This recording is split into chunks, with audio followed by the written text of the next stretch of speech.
Hello and welcome everybody to another episode of Palm Tree Sports. I am your host, Corey Pujols, and welcome guys. It's brought to you by Sports Radio, your direct feed for all that is sports. And we have a very special playoff edition of Palm Tree Sports going on today, guys. So we got a little bit to talk about. The first thing I'm going to talk about for all those who do not have eyes on the game at the moment, there was a little wild change of events that took place in the Seahawks-Niners game. And the Seahawks are up right now, 17-16 at the half. All right, so that's going to be, something to keep an eye on, guys. I don't know how many people gave the Seahawks a chance. I know I did because they're a division rival, and that's always a big deal when it comes to football, especially in the playoffs. We've seen it so many times before, especially with the Packers and the Giants done it. The Buccaneers have done it. So always a big deal when two division teams get to meet again in the playoffs for a third time. And that long ball to DK Metcalf was pretty good. So let's see what happens in the second half. I just want to give you guys an update on that. But what we're here to talk about here is Florida sports, guys. And that means Tampa Bay, the Buccaneers. And that's going to be not necessarily the focus, but the strong point of the episode today, which is not too much different from before. But again, we are talking about the playoffs. This is much different. Under different circumstances, we would not be here. And let's just say first and foremost that it's a blessing. So thank you, God, for that, because Lord knows it would suck to have Brady miss the playoffs for the first time in essentially forever. And, because of how we were playing. So, that's a really big deal for us. We're happy to also, for the first time, for those who don't know, for Tampa Bay, this is also a big deal because for the first time in franchise history that we won our NFC South titles back-to-back. So that's huge. I hope we do it again next year, but we'll wait to see what happens. I'm not going to speculate too much on Brady. I did that last week, so we'll talk more about that perhaps next week, especially after we see what happens here with this game. And, so that's going to be, again, further down the line, we got the Cowboys in front of us right now, so that's going to be a very interesting game, right? So for the first things first, right, I completely hate the fact that they made it a Monday night game. That really, there's air for distraction, which is not necessarily like on the team, right? Because you're watching all these other teams play football and you're thinking to yourself, like, we still got to play with the last game and whatnot. And then that means that we're also going to have the least amount of rest going into the following week if we beat the Cowboys. Now, I'm saying if, I believe when would be a proper term as a Buccaneer fan, but I would like to, just be open-minded in the thought process that, hey, any given Sunday, right? With that being said, that can go for us. And I think that this week will go just as many other weeks have for Tom has gone against the Cowboys. He is 7-0 against the Cowboys for those who do not know. And essentially he's their Poppy, right? He's Mr. Big Poppy for them. And hopefully he can put that hat on one more time, and send the Cowboys back home.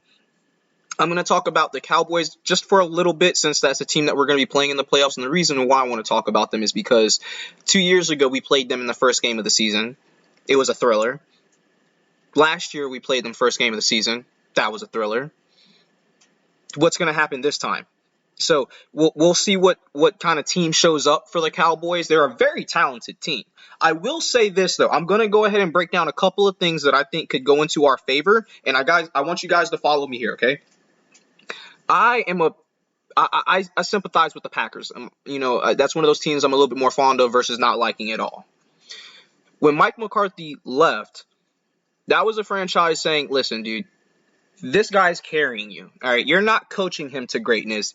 You're being carried by him. That is helpful in itself, right? Knowing that this guy has been in an area where he's been defeated, he's been beaten, and there's a recipe to beat him. That's the first thing, right? So that's the first thing that's in our favor versus somebody like a Todd Bowles who is a defensive wizard, right? So essentially, the answer to beating Bowles, so for those who don't know, whenever you're dealing with somebody who's a defensive-minded coach, you say, well, how do you beat them if the team plays well, right? Not like how the Buccaneers are playing throughout the season with stagnant offense and yada, yada, yada. How do you beat them when they're playing like we played 2 years ago in the Super Bowl against the Chiefs? The answer is simple. You got to get out on top fast. Right? You got to put them behind the numbers, and you have to make them play more. You have to get them tired. You have to wear them out, right? Like the Muhammad Ali thing. How are you going to beat what's his name? It's not a boxing show, but you get what I'm saying. When Muhammad Ali did it, he did it by tiring the big man out, and then he unleashed on him late in the fight when he couldn't defend himself, when he was too slow to do anything about it. That's the idea here. That is what the answer is for the Cowboys. If Tampa Bay can come out here and basically play the way we've played the last 2 weeks, barring after Tom Brady left. Now, I know for those who didn't watch the Buccaneers Atlanta game, people are saying, "Oh, you guys lost to Atlanta." No. We walked away from that game. That was Tom wanted to play. I think everybody here in Tampa, everybody who's a Tom Brady fan knows he wanted to play. He didn't care that it was the final game of the season. He wasn't worried about injury. He wanted to play. And when you have a guy like that, you gotta throw him a bone, right? You gotta let him play a little. So he played a little bit, went out there, looked good, looked fine, looked just like he did the week before. So cool. Go ahead, get on the bench and chill, bro. Because now we need to keep the momentum rolling. We need to keep you a little warm. You know what I'm saying? Keep you gyrating and whatnot, moving the ball around and doing the things that you do. As soon as we see that you're good to go, you're out. So that's what happened there, along with a lot of other starters that went out. Gave some guys the chance to get some valuable playing time, which is very important. So that was a big deal there. Also, going into this game, the Cowboys like I said, they have a talented roster, but they have not been playing well defensively. I watched the tail end of when the Jaguars beat them a couple of weeks back. And it wasn't pretty. It wasn't good at all. Like it was one of those things where you're looking at the Cowboys saying, "What are y'all doing? What are y'all doing, huh?" And shout out to the Jaguars. Obviously, we're gonna talk about them in a minute, but that was great. And it was one of those things that when I really looked at it, I was like, "Oh yeah, there's a chink in the armor. It's a big chink. It's like you guys ever seen Shrek and he went to go fight the dragon? It was like the way his stomach was hanging out. It was like that kind of chink in the armor. You know what I'm saying? It was kind of evident. So let's just see what happens. Offensively, Dak Prescott has to get out of his own head if he wants to be good, but guess what? I don't think it's going to happen, and it's not because he can't do it. He can absolutely do it. But the problem is, I still don't think he's in the right system. I know a lot of people talk about, oh, he's talented, he's not talented. I think he's had, 3 offensive coordinators in his 6 years in the league, I think it is, something like that. And let me tell you something. I don't care where you play, unless you're like a 20-year man or like Aaron Rodgers or Tom Brady type, bro. I'm sorry, you're not just gonna pick up somebody's playbook and be like, all right, I can adjust to this. You're not gonna do it. And it even took Tom 10 weeks to do it here in Tampa Bay. All right, that goes to show you the GOAT took a minute to do it. So hey, the Buccaneers, in order to be successful to win the game, it's very simple. We're gonna have to control the line of scrimmage, and that's kind of the MO for us this season. You look at the games that we won versus the games that we lost. You can see right down the middle where, aside from the 49ers game, we just weren't, whether we were controlling the line of scrimmage or we weren't. And that's usually the difference. A lot of the games that we lost by a touchdown or less, right? There were only two games that I think that were 2 touchdowns or more that we lost by. So, that means one thing: we're always in it. And so, that's going to be the deal. We're going to have to wait and see what happens. Good luck to both teams, but let's go Buccaneers, obviously. And the last thing I have to mention about, as far as the game is concerned, that playoff game is concerned, is going to be that Nick Leverett and Kyle Rudolph are both doubtful. There are no players ruled out and that's currently at the moment, right? There's a bunch of game time decisions. There are a bunch of doubtfuls, or 2 doubtfuls, my apologies, and then a bunch of questionables. The questionables among them were Carlton Davis, Vita Vea. Let me see who else was there.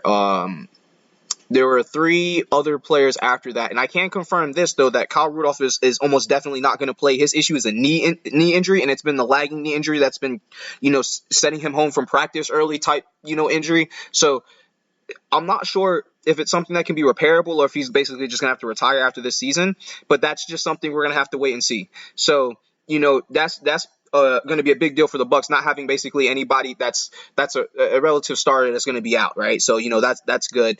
Defensive backs are looking better than ever. Carlton Davis, I believe, said that he was going to play. I think he said that on... It was either Instagram or Twitter. It was one of the two, but I believe he did say that he was going to go ahead and play. He's going to give it a go. So, and I'm pretty sure Vita Vea is going to suit up. I'm almost positive he's not going to miss it. Ryan Jensen has been practicing, but I don't believe he's suiting up for this game, for those who are wondering about Ryan. And that's all for major injury news. Donovan Smith was one of the other questionables. He may or may not play, but I think he will play. So, it's awkward. You just have to wait and see. We're really just going to have to wait and see. Our offensive line is good enough. I believe we can do it. And again, we have to control the line of scrimmage. We're going to have to run the ball well. So we're going to see a lot of playoff Lenny and Rashad. I'm going to be honest with you. Look for both the running backs to go over 50 yards receiving, guys. like one of them's probably going to go over 100. But look for Tom to pull out that Tom from like, what was that, 14, when he went on that run against the Seahawks and he beat the Seahawks in the Super Bowl. Look for that cynical, surgical, the one who's just like, oh, I have like this knife and I'm going to cut the meat this way kind of surgical guy. You know what I'm saying? Like, he is going to serve a bunch of running backs the ball. Okay, that's basically the point I'm getting at. He's gonna be like dishing it to him, and all pun intended with the restaurant, but he is gonna be dishing it to him for sure. I would not be surprised if I'm gonna say probably Rashad, because Rashad's a little bit niftier out the backfield, but it's only by a slim margin. I mean, you guys know y'all know I love Lenny, so we're gonna see what happens there. I also suspect that one of the running backs will get close to, if not over 100 yards rushing. I know it sounds weird against Dallas defense, but just trust me.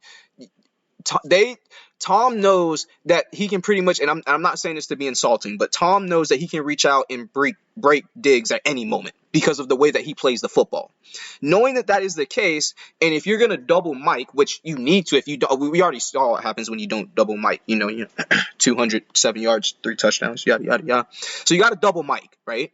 If you double Mike, Chris Godwin's pretty much always going to be open, or Russell Gage, okay? You're not putting a linebacker on either one of those two speed demons. So just keep in mind that when and Minka Fitzpatrick's going to be blitzing all day anyway. You know what I'm saying? He's great off the edge. I don't know about him in coverage, okay?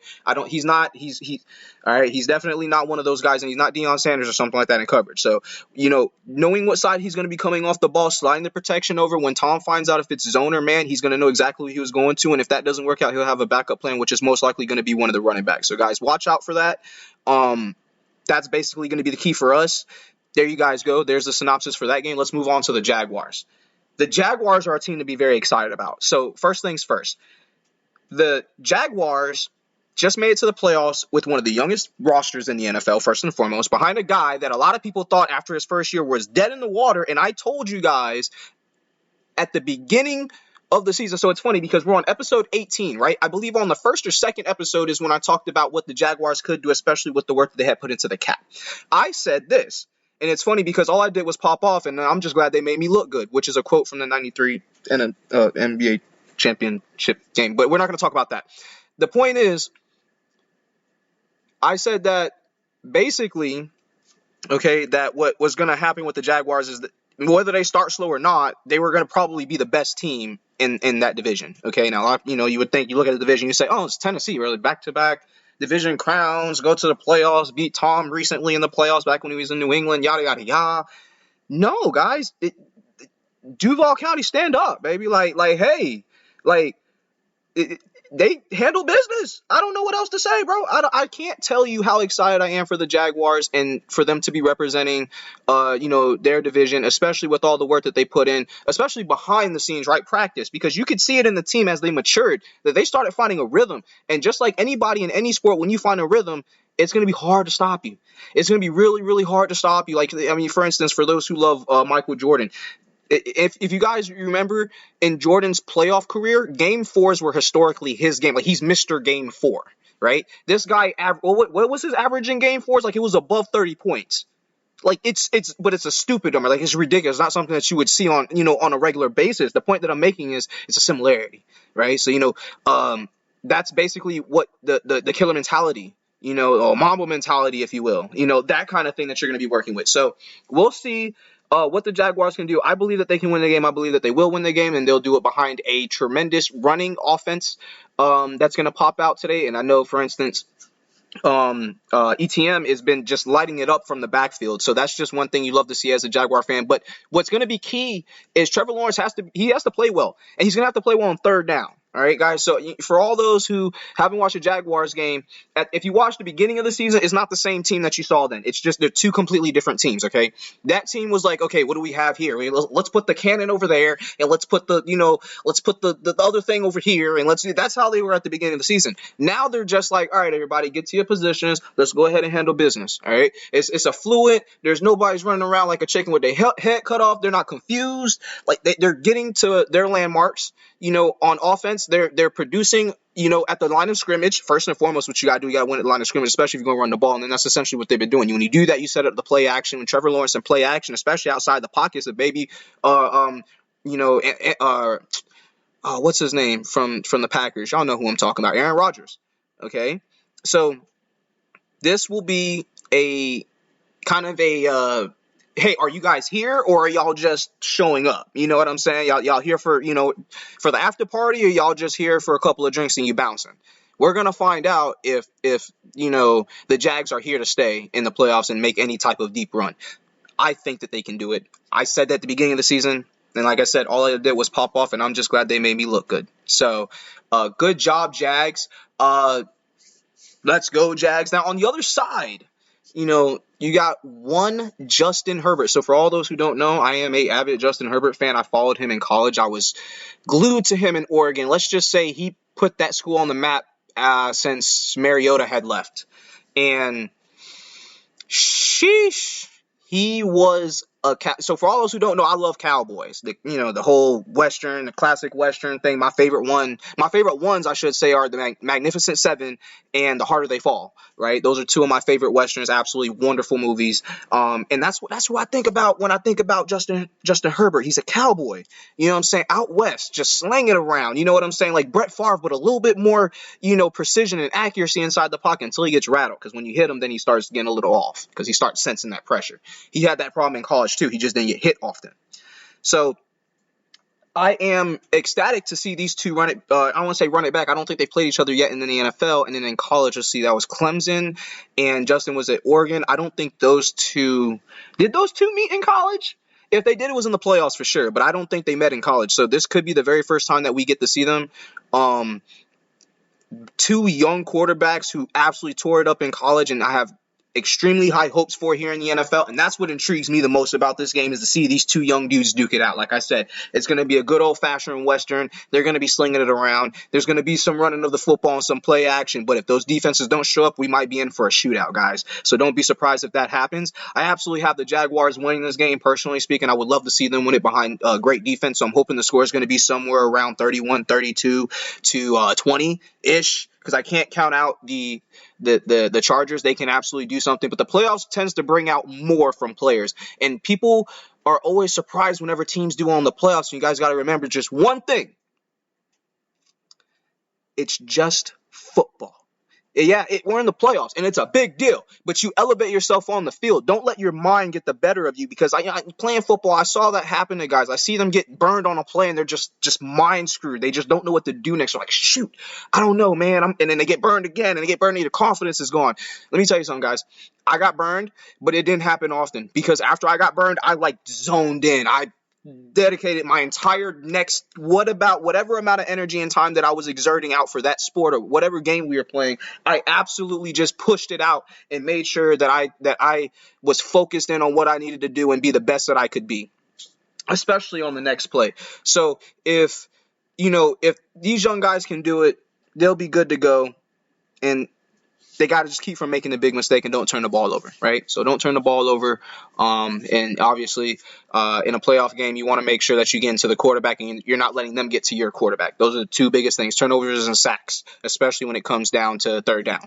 So we'll see what happens. Both teams are going to be sporting a decent defense, but even better quarterbacks. So, like I said, this one should be a good old-fashioned Western shootout, and we'll go from there. Guys. Let's go ahead and break, and when we get back, we'll go ahead and talk just a tiny bit on college football. Then we'll go ahead and hit the bolts and then go to the magic from there. All right, guys? Thank you for hanging with me here on Palm Tree Sports. My name is Corey Pujols. Your host is brought to you by IU Sports Radio, your direct feed for all that is sports. Keep it locked here, guys. I'll be right back.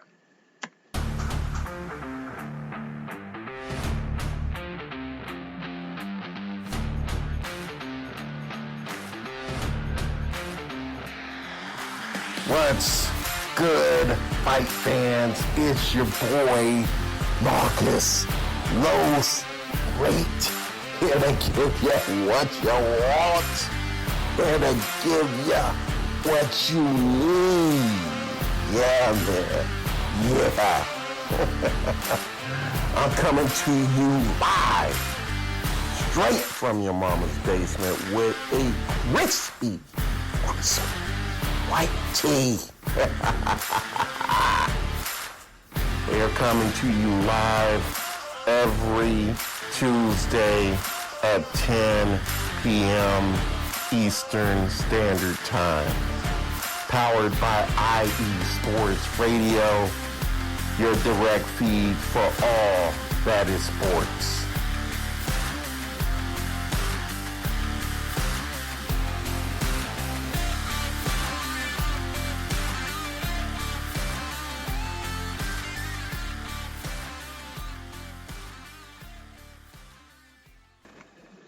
All right, guys. Thank you very much for keeping it locked here, and I'm back at you again here at Palm Tree Sports, brought to you by Sports Radio, your direct feed for all that is sports. And guys, let's go ahead and talk a little bit about college football. Now, there's not a lot to report for college football, right? Again, being in the off season, a lot of recruiting going on, but there's just one big glaring issue here, guys, that I do have to talk about, and it would be wrong for me not to talk about it, guys. The Gators, they flipped a 5-star quarterback, Jaden Rashada, from Miami to Florida. I know, right? Just in-house cherry picking, right? Just Miami's down there like, boo! Like, why would you do that to us? Well, it didn't get any prettier. There's a little bit of drama surrounding him, and the deal I believe that he's receiving as far as his signing goes with the Florida Gators. I'm not sure where that's going to take things, but let me tell you, drama in college is never a big deal until it's in the off season. Now, when it's the regular season, there's too many games going. There's 150 some college football teams, 120 some. I can't remember what the number is. A big number. It's over 100. Point is, on Saturday, any number of those teams could be playing. So throughout the games, you don't know something's really big until it's like the middle of the week and they're still talking about it, right? I don't like that. Basically, he could get disqualified some way, one way or another, from playing probably his freshman year, and the drama could cause him to end up leaving Florida. So there's no guarantee that any of this is set in stone, which really sucks because you're thinking, all right, there's our quarterback for the future, we're good to go, and then boom, something like this happens. It just sucks. It sucks, bro. It sucks. So, hopefully we can put our hard hats back on and Billy Napier can get back to work and continue his wonderful recruiting process that he's been doing. And again, I mentioned this last week, he's going after quality, not quantity. It's not about the depth. It's about the ability, and it's about the coachability and the ability the players have to play the game and be able to be taught as well, especially in game. So it's one of those things where I know, for instance, for myself, when I was playing football, something I had to adjust to was learn how to hear the coach and understand that whatever he's saying, he wants me to apply it now. It's something that I can take and run with. It's not something I need to sit here and quantify. So it's going to be one haywire couple of weeks, right? To say the least, at Florida, before we know if we're going to have our quarterback in the future or not. And of course, that doesn't go to say that we still got to put the work in springtime so we can be good in the summer, and that's a big deal because we don't want to have this guy for one season. He's just like, I'm out of here, bro. It sucks. Have a bad record. And that leads me to my second point. Last year, there were people that were giving Billy Napier a lot of crap. First things first, that was his first year at Florida. The old regime was still floating around, and there needed to be change. That change is Billy Napier. We got to let him cook. We got to let him do his thing, right? We got to let him establish his formula for success so that way we may be successful. That's just how that works, guys. That's just what it is. And for those who don't like Billy, I have to say, guys, you got to give him some time. You got to give him some time. The guy literally reminds me of Dabo Swinney as far as coaching goes, and that means a lot because Dabo Swinney's been to how many national championships in the last 5 years, 6 years? Said 5. I probably should have said like 10 because I'm getting old now because it's actually been a minute. But you guys get what I'm saying. The point is, he's a good coach, all right? And we have a guy that can potentially do for us what he did for them. That intrigues me. So hopefully with this recruiting process, things seem to get better and continue to get better. And we'll go from there. We'll just have to go from there. The Noles are just doing what they do. Like I said, they got a bunch of guys returning. Their team is looking pretty good for next year. So the ACC is in trouble. There may be a new crown wearer, and it may be the Noles. So go Noles. As far as ACC is concerned, obviously I'm a Gator, so I hate you guys on rivalry day. But as far as in-house keeping goes, hey, do your thing. All right, do your thing. I like Clemson, but do your thing.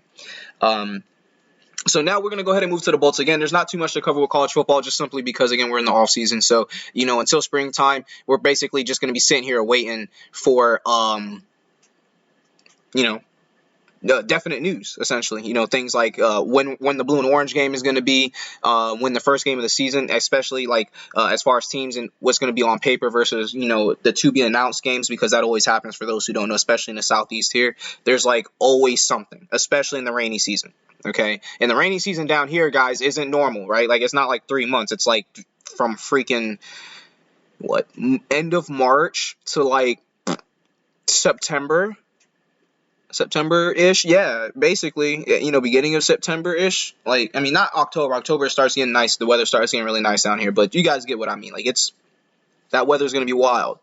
So, we will see, again, what happens there. And with the Bolts, as we're moving into the hockey side of things, the Bolts, right? So, they have they're playing the Blues tonight at 8. So that game I will be eyeballing. There's a couple of things I'm going to be eyeballing, right? Because I got the game on right now for the 49ers and the Seahawks. I'm going to watch the Jaguars game because the Jaguars are playing. Of course, got to watch that game. But there's also a UFC fight night tonight. That should be good. We'll see what happens. I'm not too familiar with all of the fighters there, but it's going to be a UFC fight night for those who watch UFC. So just keep your eyes peeled for that one as well. So there's going to be a bunch on, right? There's a bunch to be flipping through on TV. And so that's going to include, like I said, the Bolts playing the Blues, coming after a win against the Blue Jackets. That was a 6-3 victory, a complete offensive onslaught, the type of thing that you like to see. But also, I feel like they're regressing a little bit. The record is 26-13-1, so they're playing on paper very well. But where they were about a month ago, I felt a little bit more comfortable about that team. Right? They were starting to peak. They were starting to play better defense. They were holding teams to like 1 or 2 scores. The type of things that like you're like, all right, cool, we could win this. You know what I'm saying? Like you just put your big boy pants on and you just go out there, you handle it, and then put your shovel over your shoulder and you strike a pose. Right? That kind of thing. We're not really playing like that at the moment. They're struggling a little bit here. Now, like I said, 6-3 is a good large margin for victory, but it's also one of those things you want to build off of, right? What were you doing correct? How can we perfect this, right? Like, what can we do to make this even better? It's not broken, so we don't have to fix it, but let's just make sure we keep it as polished as it's been, especially if it's going to continue to work for us. So that flip-floppy, winning games, losing games, you win a game, lose a game, and you win 2 games, you lose 2 games, you win 3 games, you lose 2 games again, and you know what I'm saying, stepping on your own feet. So that's basically what I want to see the Bolts get over, continue to play good defense, because again, that good defense is essentially what's gotten us to the Stanley Cup Finals each of the last 3 years and got us 2 of them home. So hey, I absolutely have all the faith in the world in my Bolts. I can't wait to see if they can go ahead and pull this out, because obviously I believe they can, but they have to get on the ice and do it. So good luck tonight, Bolts. Do what you got to do. Get the victory. Make that a 2-game win streak, and let's go from there. Let's build from there. So next up, we have the Magic. The Magic, they're going to be playing. They just played, actually, the Jazz. Was that last night or 2 nights ago? I peeked it for, 60 seconds maybe. It was, I didn't feel like it was going well for them, so I just pretty much changed it, and I'm like, all right, guys, y'all probably ain't gonna bring this one home. Y'all are scattering, you know what I'm saying? Like, you're all over the place again. And whenever y'all like that, then you're not gonna win a game. When you watch basketball, for instance, you can kind of see when one team is off and the other team is on. I wouldn't say that they were off, but I could see they definitely weren't on, if you get where I'm going with that. So, I went ahead, I passed the game. They have, who is this? The Nuggets coming up next, all right? So, that's no better than the Jazz. I mean, the Nuggets are playing pretty good basketball right now. They're 29-13. I don't know if I'm watching that game. You know what I'm saying? And the Nuggets, they play good offense too. So I don't even know if the Magic have beaten them this year, because I have to go back and look at their schedule. I don't think that they've beaten them this year. I don't think so. So we'll see what happens there in that game. I got the faith in them, because they beaten Boston twice in a row. So as they show me that they can win games, but I don't know if they're going to play. I don't know if they're going to show up well. We'll see what happens. Let's go Magic, though. Like I said, next game against the Nuggets. The Magic record sitting at 16-27, so for all intents and purposes, their season is more or less finished. There's no intensive coming back from that for all intents and purposes, is what I meant to say.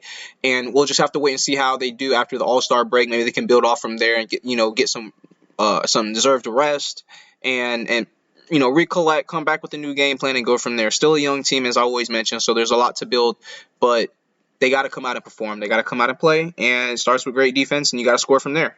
So I don't suspect that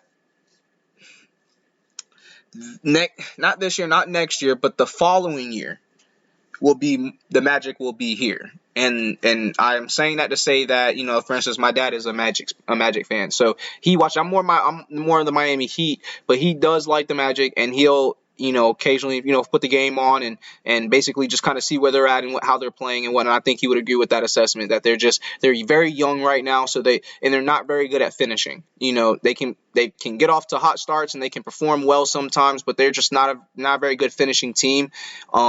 And that shows off in their record. So that's just what they're going to have to build off. And then, like I said, I think they're about 2 years off from being able to return to the postseason and go from there. But they have some talent. They have some young guys in there that can definitely develop and become, leaders and offensive weapons. And they have a couple of big guys in there that play some defense as well. So, we'll see what happens. We'll see what happens with the Magic. All right, guys, let's go ahead and take one last break. And when we get back, we'll talk a little bit of UFC and just a few more thoughts about what's going on here in the playoffs, especially with all these teams playing wild card weekend, of course. So there's a lot to expect on not just today, but tomorrow. And then, of course, Monday night is going to be the Bucks game versus hosting the Cowboys. So, like I said, we'll come back. We'll talk about that. And just keep it locked here. Again, my name is Corey Pools, your host for Palm Tree Sports, brought to you by iSports Radio, your direct feed for all that is sports. All right. Lopan, they didn't even want you. Heck, they didn't even want me. But you know what? Right about now, they have no choice. Looking for the real sports talk that's for us, the people? Look no further. The Wait a Minute Show, a prime time sports comedy cocktail that tucks you in at night. Join me and Lopan Wednesdays at 9 p.m. Eastern Standard Time on the 2livestewsradio.com and Saturday, 8 p.m. Eastern Standard Time on the waitaminuteShow.com. Sounds like a plan to me. Ain't that right, Lopan? Indeed.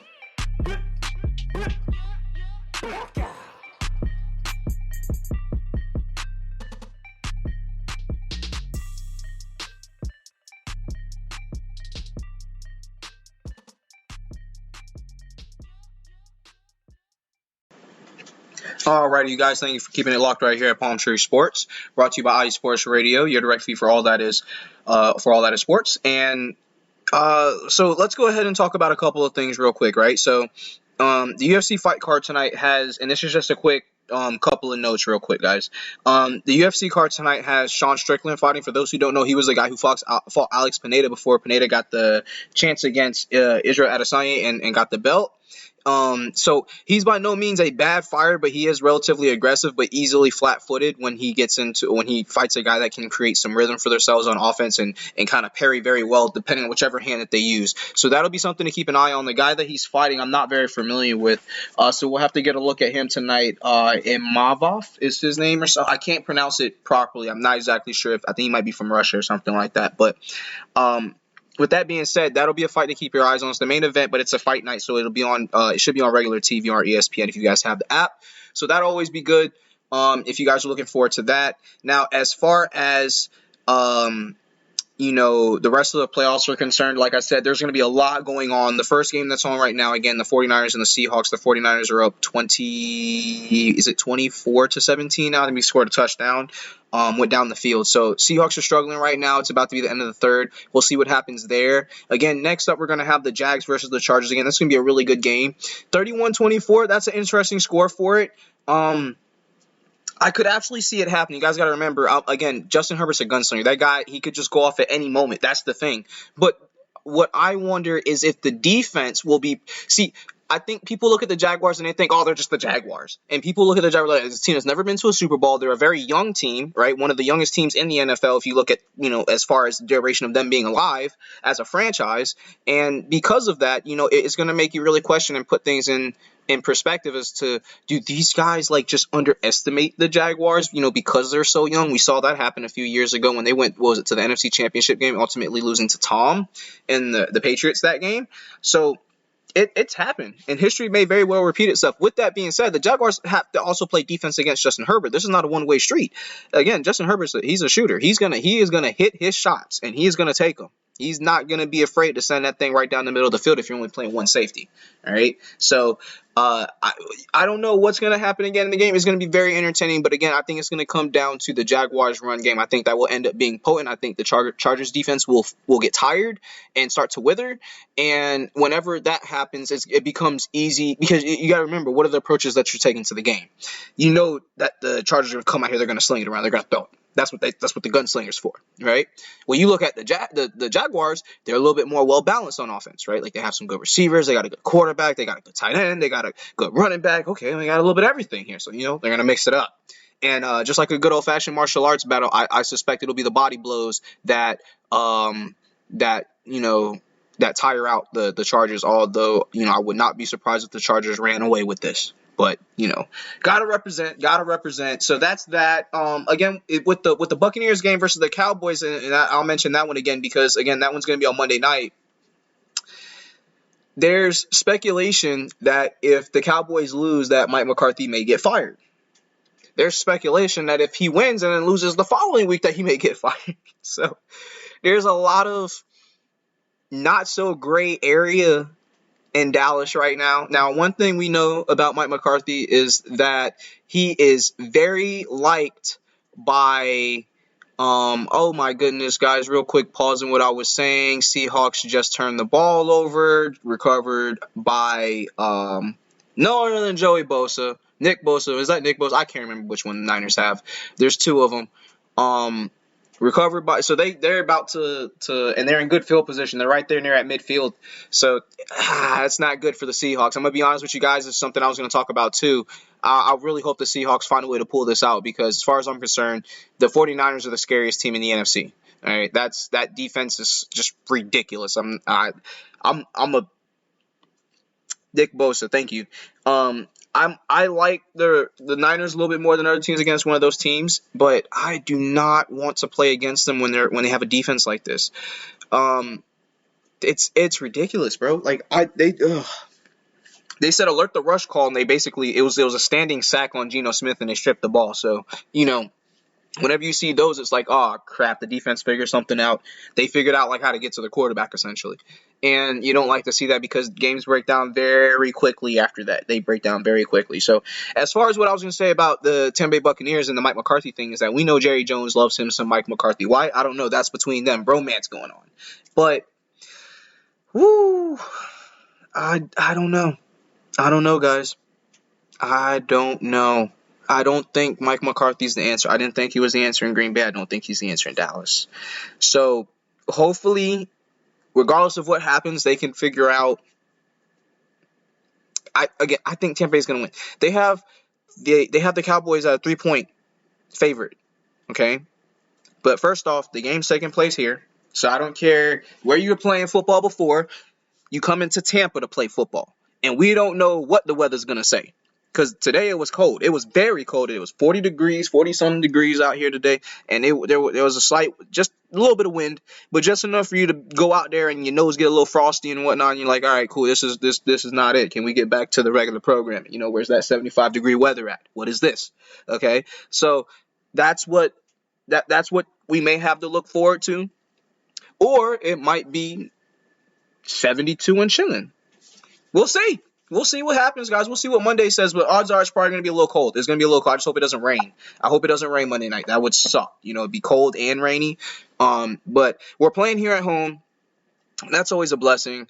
And like I said, I just don't believe Mike McCarthy's the answer. And even though Todd Bowles has been questionable, and our coaching staff in general has been questionable, I hate to say it, but it is what it is. Got to call a spade a spade.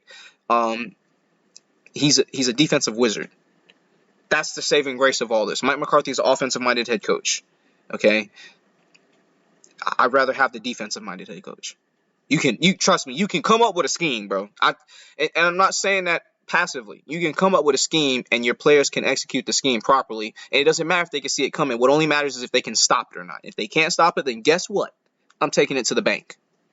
So, As we go into this game, again, I absolutely expect that the Buccaneers will win. I suspect that we will collect a couple of turnovers. I wouldn't be surprised to see if the Buccaneers force 4 turnovers. If you haven't been watching Tampa Bay's defense play the last couple of weeks, they finally figured out that recipe to start making guys turn the ball over, and then it's been multiple turnovers each of the last couple of games. So I wouldn't be surprised if Todd Bowles reaches into his hat and pulls out his one of those schemes where he just absolutely shuts a team down as far as what they want to accomplish. And again, like I said, it's going to come down to us turning the ball over again to the quarterback. Dak Prescott's also going to he's going to try and improvise, and whenever he tries to improvise is when he messes up. For those you guys watch the Cowboys play ball, y'all have seen that a lot, especially this year, where Dak is trying to maneuver around the pocket, he's trying to escape a sack, he's trying to do this, he's trying to do that, and before you know it, boom, balls on the ground, balls in the other team's hand going back for 6. The type of thing that you like to see. So I'm going to go ahead and I'm gonna be a little snazzy before we wrap this show. Matter of fact, I'm gonna wrap it up with a smoky line, if you will. Like, you know what I mean? Like smoky, like starting a fire, if you will, right? So check this out, guys. In 1993, okay, Jimmy Johnson went into the team meeting before the game and against the Buffalo Bills, in which they would go to rout them 52-17, and he said, "Just make sure we're focused, and they'll turn the ball over." And I'm gonna leave you guys with that line. Tampa Bay will live by that line.